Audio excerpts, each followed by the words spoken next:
বিশ্বজুড়ে রাজনৈতিক মহলে আলোড়ন তুলেছে হামাসের সাম্প্রতিক ঘোষণা। বহু বছরের বিরোধ ও বিভাজনের পর গোষ্ঠীটি জানিয়েছে তারা ফিলিস্তিনি কর্তৃপক্ষের সঙ্গে নতুন অধ্যায় খুলতে প্রস্তুত। এই ঘোষণা এমন এক সময় এসেছে যখন মধ্যপ্রাচ্যে শান্তির নতুন আলোচনার ইঙ্গিত দেখা দিচ্ছে। আরব গণমাধ্যম আল আরাবিয়াকে দেয়া সাক্ষাৎকারে হামাসের এক প্রতিনিধি বলেন, আমাদের ফিলিস্তিনি কর্তৃপক্ষের সঙ্গে সংঘাতে যাওয়ার কোনো ইচ্ছা নেই। গাজার অস্ত্র নিরস্ত্রীকরণ নিয়ে যে আলোচনা চলছে তা অনেকটাই অতিরঞ্জিত। বিষয়টি জাতীয় ঐক্যমত্যের ভিত্তিতে সমাধান হবে। তিনি আরও জানান, হামাস এখন কেবল প্রতিরক্ষামূলক অস্ত্রই রাখে, আক্রমণের উদ্দেশ্যে নয়। এতে বোঝা যাচ্ছে বহু বছরের শত্রুতার পর গোষ্ঠীটি বাস্তববাদী পথে হাঁটতে চায়। রাজনৈতিক বিশ্লেষকদের মতে এই পরিবর্তন কেবল হামাসের ভাবমূর্তিতেই নয়, বরং ফিলিস্তিনের ভবিষ্যৎ রাষ্ট্র কাঠামোর দিকেও বড় প্রভাব ফেলতে পারে।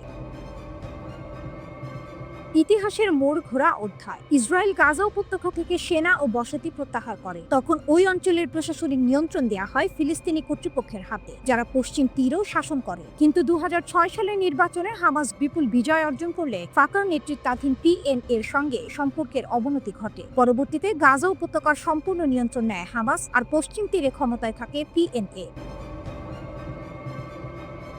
বছরের পর বছর দুই পক্ষের মধ্যে তিক্ততা বজায় ছিল। প্রেসিডেন্ট মাহমুদ আব্বাস বারবার গাজার নিয়ন্ত্রণ পুনরুদ্ধারের আহ্বান জানালেও হামাস তা উপেক্ষা করে। তবে সোমবারের বন্দি বিনিময় চুক্তি পরিস্থিতি বদলে দিয়েছে। হামাস 20 জন ইসরায়েলি জিম্মিকে মুক্তি দিয়েছে, পাশাপাশি 4 জন মৃত বন্দির মরদেহ ফেরত দিয়েছে। এর বিনিময়ে ইসরায়েল 1968 জন ফিলিস্তিনি বন্দীকে মুক্তি দিতে সম্মত হয়েছে, যাদের অনেকেই আজীবন সাজা ভোগ করছিলেন।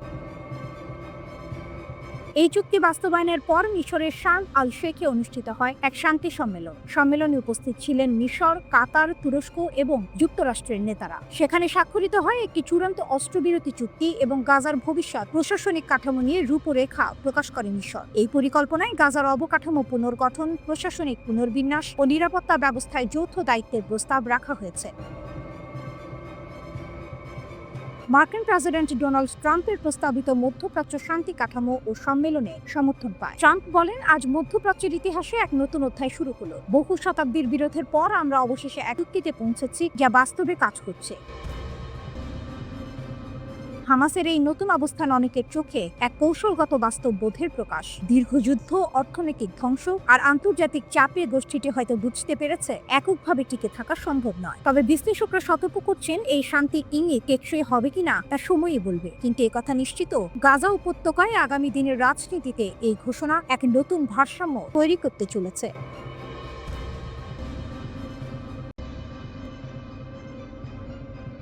Hamas is taking control of Gaza with a firm hand again after the ceasefire. It seems that a new chapter has begun in Gaza after the ceasefire.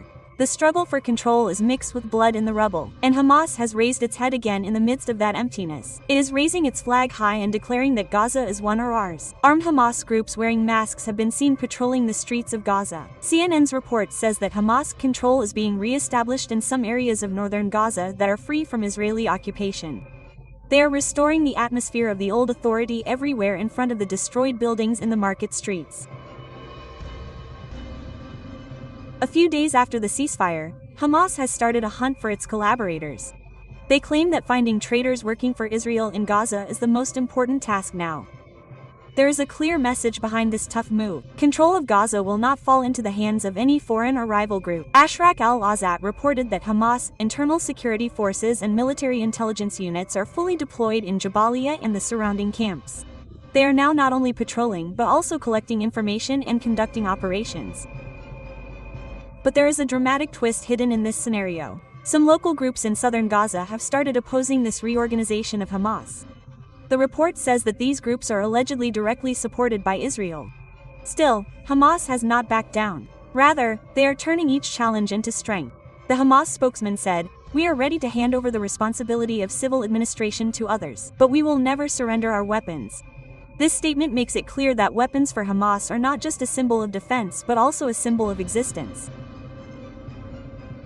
The huge military parade of Hamas on the streets of Gaza during the prisoner exchange made that existence even more clear. Gaza roared with black flags, masked fighters and slogans, as if sending a message that we are still here and strong. However, Israel and the Western powers see it differently. They fear that this reorganization may be a harbinger of more future conflicts. Yet the reality is the same. Hamas is now back in Gaza. Amidst the destruction, they are building a new order, a new reality. The enemy thought they would collapse. But Hamas has returned stronger, more controlled, and with a stronger hand. The war on Gaza may have stopped, but the power struggle is still going on. Hamas says its goal is to end the security vacuum and looting in Gaza and to end the chaos. US President Donald Trump said he had been given the green light for Hamas security operations in the Palestinian enclave of Gaza.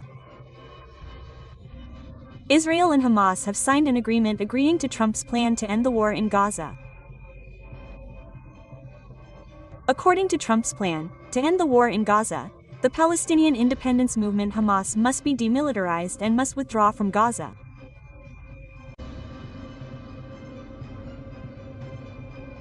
How can Yemeni rebels be regional powers in Israel's multi-pronged war? While the soft light of anti-war sentiment is shining in Gaza, another silent change has taken place in the skies of the Middle East. Yemen's Houthi fighters, who have been relentlessly attacking Israel and its allied ships for 2 years, have suddenly stopped. But even after stopping, they are now at the center of discussion. Because stopping does not mean defeat but a show of strength. Houthi leader Abdul Malik al-Houthi has ordered his fighters, "As long as Israel accepts a ceasefire in Gaza, we will stop." A Saudi source said that this decision came not from Israel but from solidarity with the Palestinians. This is a show of the strength of the Houthis. They make their own rules without discussion. While the war between Israel and Hamas was shaking the Middle East, the Houthis were quietly but effectively changing their position. The once rebel group has now become an important regional power. Andrews Gruick, a defense analyst at King's College London, said that in just 2 years, the Houthis have shown extraordinary military capabilities as a non-state force. Their attacks in the Red Sea have shaken world trade. They have forced ships from Europe to Asia to go around the southern tip of Africa. As a result, maritime trade has decreased by up to 70%. Despite Israeli retaliation, the Houthis have struck back. Starting from Ramon Airport in southern Israel to hotels in Iraq, their missile attacks have repeatedly crippled Israeli defenses. Even when the United States attacked Yemen, the Houthis did not stop. Instead, they forced America to retreat with a counterattack. Lebanese analyst Ali Risk said that the Houthis forced America to separate from Israel. This is no small matter. Despite spending more than $1 billion, America has failed to show superiority in the skies of Yemen. The strength of the Houthis is not only in weapons, but also in organization. Greek said that they are a network of tribal, religious, security and commercial forces within a network. Even if a leader is killed, the group does not stop. This structure has made them invincible. Compared to Israel, the Houthis are also in a geographically advantageous position. Unlike Lebanon, they are not on the border, but distance protects them. As a result, they can carry out attacks against Israel with relatively low risk. This fight is not just a military one. It is a narrative victory. Yemen expert Arwa Mogdad said that the Houthis' intervention in the Red Sea has increased their internal legitimacy and brought them international recognition. Amidst the silence of the Arab world, they are the only voice that has taken up arms for Gaza. Once called Iran-backed rebels, today they are the central force of the axis of resistance. In Greek terms, they are the only Arab power that has regularly struck inside Israel. According to UN data, the number of Houthi fighters in 2022 was 220,000. This has now increased to 305,000. The war in Gaza has created a flag for the Houthis, around which the people have gathered. Although the regime is weak, support has increased.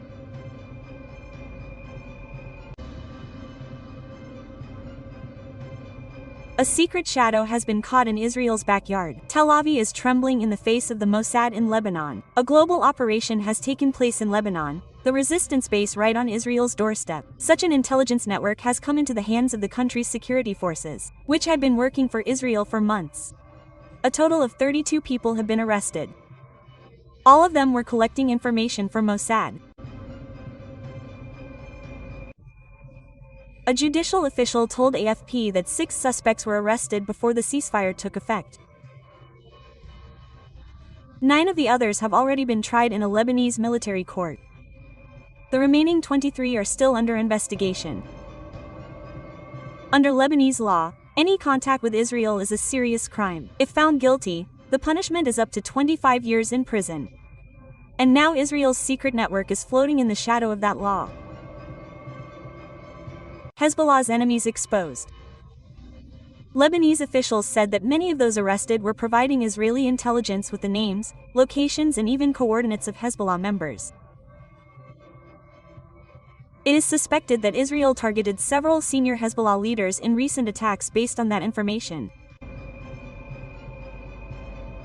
The sources of the judiciary also said that the two convicted spies were given 7 and 8 years of rigorous imprisonment.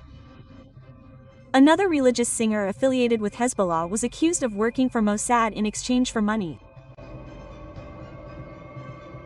Economic collapse of trust. A new chapter began when the Nepalese economy collapsed after 2019. Doubtful offers spread online. Easy income scam. And that was where Israel's foot was hidden. Officials say that many citizens fell for that lure and unknowingly stepped onto the path of espionage. It is believed that a Hezbollah official and his son were killed in April based on information provided by a detainee. Lightning strikes on the resistance base. Security sources said that Israel was seeking information, addresses, and photos of vehicles associated with Hezbollah. But the agent was even tasked with monitoring weapons depots and command sites in Beirut. But this time, Lebanese intelligence has broken up that network. Hezbollah's warning bell. Hezbollah's close sources have said that we will not spare anyone who betrays us from within. The resistance front is now more alert and united than ever. According to them, this operation is not just about catching a few spies. It is a direct blow to Israel's face. The Lebanese resistance's promise and the people's trust. All in all, Tel Aviv is now breathing a sigh of relief. Because Lebanon has not only captured 32 suspects, they have caught Israel's secret eyes. Those dark glasses behind which the conspiracy to weaken the resistance was hidden. Hezbollah's flag is still flying. The slogans of resistance are still heard in the air of southern Lebanon. The message is clear. The spies have been caught, but the resistance is still alive, stronger.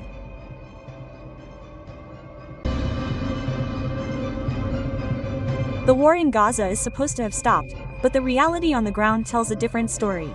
Hamas has once again sent a deadly message to Israel on the night before the ceasefire. The Israel Defense Forces, IDF, said that Israeli soldier Michael Mordecai Nishmani was killed in 7 areas in northern Gaza by a Hamas sniper. He was a sergeant first class in the IDF's Combat Engineering Battalion. The incident, which occurred in the southern Israeli town of Diamond, came as Israel began the first phase of its withdrawal from Gaza. That is, just before the end of the war, Hamas said, "We are still here." Hamas's final message, according to the latest figures from the Israeli Defense Ministry, shows that 1,152 people, including Israeli soldiers, intelligence officers, police and security personnel, have been killed in the past 2 years. Many of them lost their lives in clashes in Gaza, Lebanon and the West Bank. Analysts say that Hamas's latest attacks are symbolic. By choosing the right time for the Israeli withdrawal, Hamas wanted to show that it is not only alive but also capable of continuing the resistance. The presence of Hamas snipers in the Gaza Strip proves that the organization's military network is still active, although they have lost many leaders. On the other hand, Israeli forces have again carried out airstrikes in Gaza City to prepare for the implementation of the first phase of the ceasefire. Palestinian media reported that Israeli aircraft hit a building in the Sabra area. Gaza Civil Defense said at least 40 people were trapped under the rubble. The attack occurred at a time when both Israel and Hamas signed a ceasefire agreement brokered by the United States. Under the agreement, concluded in the Egyptian capital Cairo, there are plans for a prisoner exchange and the delivery of humanitarian aid in the first phase. But in reality, shooting and attacks are still ongoing in Gaza. As a result, the question arises as to how long the ceasefire will last if blood is shed before the agreement begins. Hamas's strength is Israel's concern. Israeli analysts agree that Hamas's military structure has been damaged in 2 years of hard operations, but it has not been possible to completely destroy it. The organization is still able to keep Israeli troops under pressure with the help of local support and warfare tactics, thanks to a vast network of tunnels inside Gaza City. A Western security analyst said that Hamas is no longer just a group of fighters, but a resistance. As long as Gaza remains under siege, the fire of this resistance will continue. More than 67,000 people have died in the Israeli attack on Gaza. The Israeli massacre has been called genocide by various international human rights organizations, including the United Nations. Michael Schiffer-Omerman, director of the Israel-Palestine Department of the US-based human rights organization DAWN, said that Hamas has been offering to release prisoners in exchange for ending the war from the beginning. Israel has deliberately, openly, and shamelessly violated every ceasefire so far.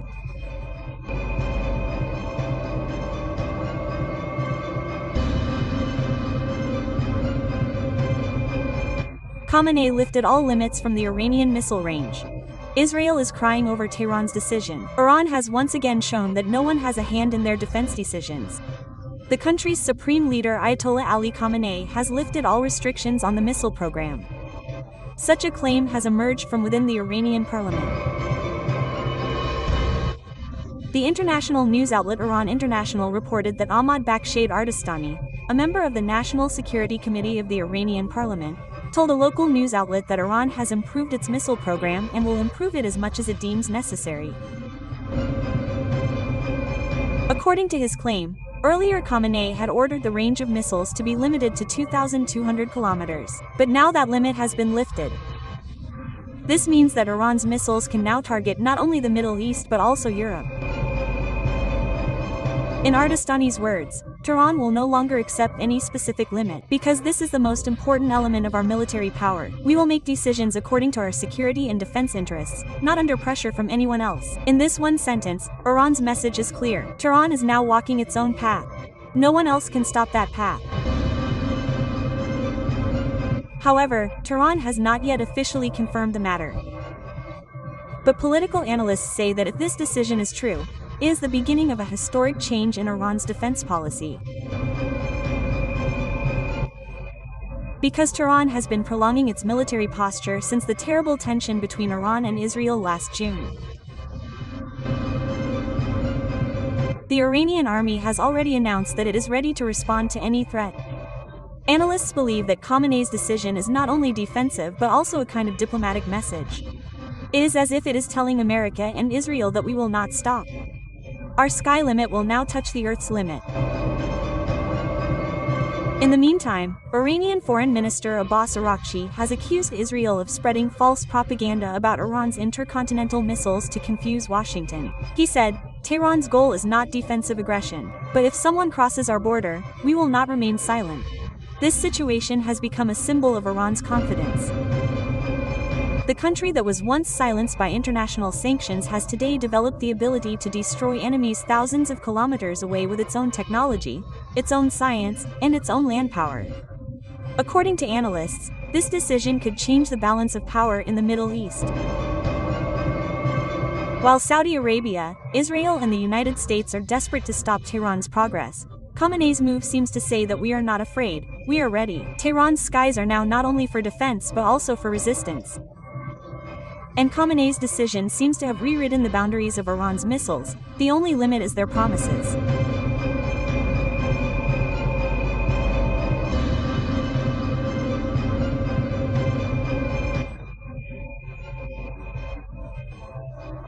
Netanyahu's warning. But Iran's power arsenal has turned into a whirlwind. Tehran's rebirth in 4 months. IRGC's missile-ready drones are watching the sky. The Middle East sky is once again dark. Israeli Prime Minister Benjamin Netanyahu is warning that Iran is now developing missiles that can reach Mar-a-Lago, but Tehran's roarback has been repaired. Now we are stronger than before. 4 months ago, Iran suffered huge losses in the 12-day conflict with Israel. But in just 4 months, the country has risen from that rubble. Iran's Islamic Revolutionary Guard Corps, IRGC, has announced that its missiles and drones are fully ready again. Brigadier General Said Majid Musa, the head of the IRGC's aerospace division, said that we have made up for all the losses. Now, anyone who crosses our borders will receive a swift and firm response. This announcement is a sign of Iran's new confidence. Analysts say that this is not just a military message, but also a political warning. Iran is now on its way. It will not back down under Western sanctions or Israeli threats. At a meeting in Tehran, Musafir said that our missile and drone strikes hit the enemy inside its multi-layered defenses. That strike changed the fate of the war. He claimed that Iran's technology and precision strike capabilities turned the tide of the 12-day war. According to the Press TV report, Hajjatul Islam Perkagan and the role of Tehran's missiles said, "Our missiles have overwhelmed Israel's defenses and forced them to surrender." Such a statement seems to make it clear that Iran is now not only focused on defense but also on revenge. But the Western world seems to have been shaken by this announcement. Netanyahu has given a new warning. Iran is developing missiles with a range of 8,000 kilometers, and if it is increased by just 3,000 kilometers, it will reach American soil. According to him, if Iran continues on this path, New York, Washington and even Mar-a-Lago will not be safe.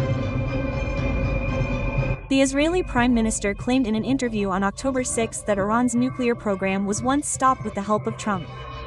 But now it has returned to 100 times. And with this comment, the United States has started to increase its military presence in the Middle East again. Last week, a dozen KC-135 Strat tankers and other refueling aircraft of the U.S. Air Force were deployed to the Al Udeid base in Qatar. Everything seems to be a prediction of a new conflict. But Tehran is not silent. Iran's message is clear: we do not want war, but if someone starts a fire, we will set it on fire. This arsenal, rebuilt in 4 months, is now the pride of Iran. A country that was once a victim of sanctions now has wings of confidence floating in the sky. And those wings may now touch the horizon where leader Netanyahu sees fear. And Iran keeps its pride.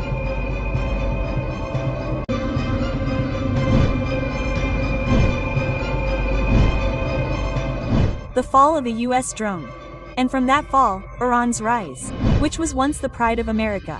So today it is a symbol of Tehran's secret power. 2011, a sophisticated US secret drone, the Q-170 Sentinel, crashed near Kashmir.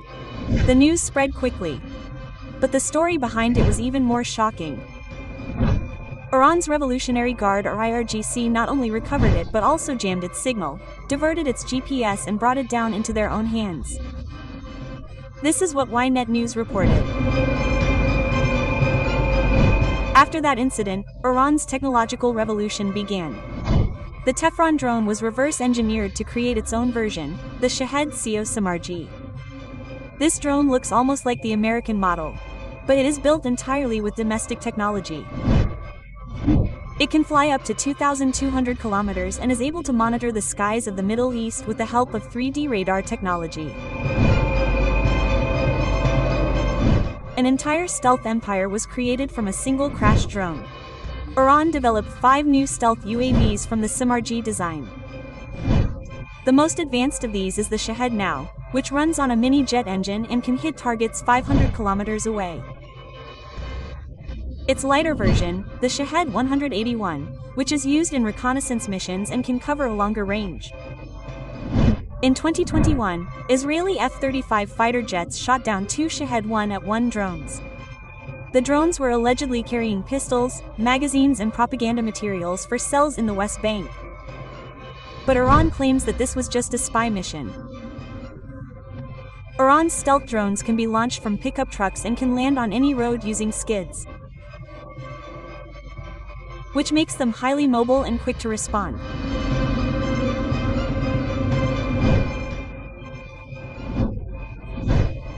Steel family: Shahed CO SIM for surveillance, Shahed Now for attack, Shahed 18 for VIT license missions, Shahed 16 for suicide attacks and Shahed 141 for light attacks and reconnaissance.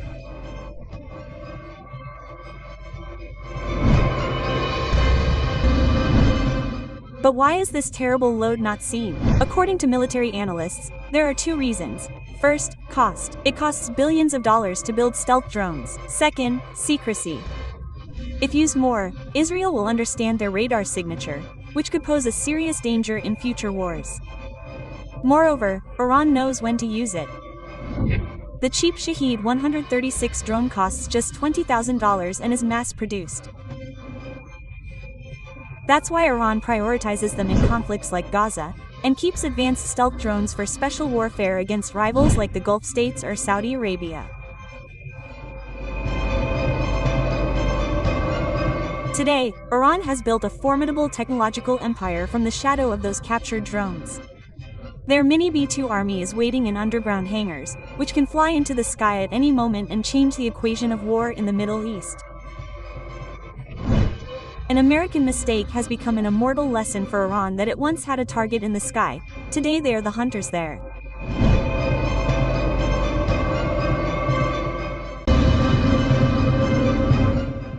Iran-Russia nuclear ties deepen in Tehran, new reactors, new agreements. Iran says this power is not for war, but for progress. On a special day in Tehran's busy diplomatic calendar, Mohammad Eslami, head of the Atomic Energy Organization of Iran, met with Nikolai Pasky, Deputy Director General for International Affairs at Russian nuclear giant Rosatom. The agenda is to further advance Iran-Russia nuclear cooperation. But this meeting is not just technical, it also carries a geopolitical message. While Western sanctions aim to curb Iran's power, Tehran is holding Moscow's hand and saying, "We will not back down." The meeting took place after Eslami's visit to Moscow on September 24. Then, the two countries signed a memorandum of understanding to cooperate in the construction of small nuclear power plants in Iran. The main emphasis in this discussion is on accelerating the progress and implementation of those projects. Iran and Russia are working together on the Hormuz nuclear power plant project, which plans to build 4 powerful 1,250 megawatt reactors. Just 2 days after Eslami's visit, the two countries signed a historic $25 billion deal that takes their joint nuclear journey to new heights. The deal is part of the Iran-Russia 20-year strategic partnership agreement that was signed in January. The State Duma, the lower house of the Russian parliament, has already approved the deal, which has now become binding. This sends a clear message that the relationship between Tehran and Moscow is now not just friendship but a long-term strategic partnership. Iran's OA described the discussions at the meeting as extensive and fruitful. They said that both sides reviewed the progress of ongoing cooperation and emphasized the rapid implementation of joint projects. In other words, it is now the turn of deeds, not words. Another important decision has been taken. Rosatom Director General Alexei Lykasev will visit Iran. He will personally monitor the construction progress of Units 2 and 3 of the Bushehr nuclear power plant. This plant, built with Russian cooperation in southern Iran, is today becoming a symbol of Iran's power. Analysts say that this new chapter is significant for Iran in 3 ways. First, it proves Iran's technological position despite Western sanctions. Second, it further strengthens Iran's political and strategic ties with Russia. Third, it is re-establishing Iran's philosophy of self-reliance and deterrence in energy. Iran repeatedly says that its nuclear program is for purely peaceful purposes. But this peace seems to be rooted in a strong force, where each reactor is not just a source of electricity but also the fire of Iran's self-reliance. When the West increases pressure, Iran finds a way out in the light of technology. Tehran is now sending the message that nuclear power is our right and cooperation is our answer. The story of war in the Gulf. Iran says that if we try to attack our ships, there will be retaliation. The wind in the Gulf has suddenly become heavy. The US is now looking at Iranian oil tankers. And that is why Tehran has issued a stern warning. If our ships are touched, they will be immediately coerced. Lebanese media outlet Al Mayadin reported that Iran has already detected suspicious maritime movements by the US. Washington is planning to intercept Iranian oil tankers under the pretext of nominal sanctions. But Tehran sees this as an economic war that wants to destabilize their trade routes. Iran's message is clear. Any provocation to our ships or waters means a declaration of war. Iran's preparations. The Iranian Revolutionary Guard, IRGC and military navy are already on high alert in the Persian Gulf and the Sea of Oman. Gulf missile bases are ready to respond immediately if the US fleet crosses the border. An Iranian military official said, "Our missiles are not just for show. Every naval port is now ready for war." Iran has further warned its regional allies. If anyone helps the US in trying to stop Iranian ships, they will also be responded to. Iran has further warned its regional allies. If anyone helps the US in trying to stop Iranian ships, they will also be responded to. New US plan. Various international sources say that the US is trying to block Iran's oil exports under the cover of the Sino-US sanctions and the Proliferation Security Initiative (PSI) framework. Their goal is to suppress Tehran's economy by blocking Iran's oil revenues. Washington is said to be pressuring Saudi Arabia, the United Arab Emirates and Bahrain to join a US-led naval coalition. But Al-Madeen says many regional countries are reluctant to join the operation, because everyone knows that engaging in direct conflict with Iran means setting the entire Gulf on fire. Iran's power and message. Iran's naval power is now greater than ever before. With modern drones, anti-ship missiles and sea-based radar systems, Tehran has created an invisible shield, which has cast a shadow over the Persian Gulf. Tehran says our ships not only carry oil, they also carry Iran's dignity. Those who want to stop it will have to face Iran's iron fist. Analysts say that this is not just a tug of war over oil transportation. This is actually a new chapter in the show of power. The United States wants to show that it is still the master of the Gulf, and Iran wants to prove that this sea is now a fortress for its resistance. As the US warships approach, every wave in the Persian Gulf whispers to Iran, "Our sea, our sovereignty, no one dares to touch it." It's like the prelude to a silent war between US sanctions on one side and Iran's indomitable self-respect on the other. Who will win this battle now depends on who fires the first shot in the hot sea.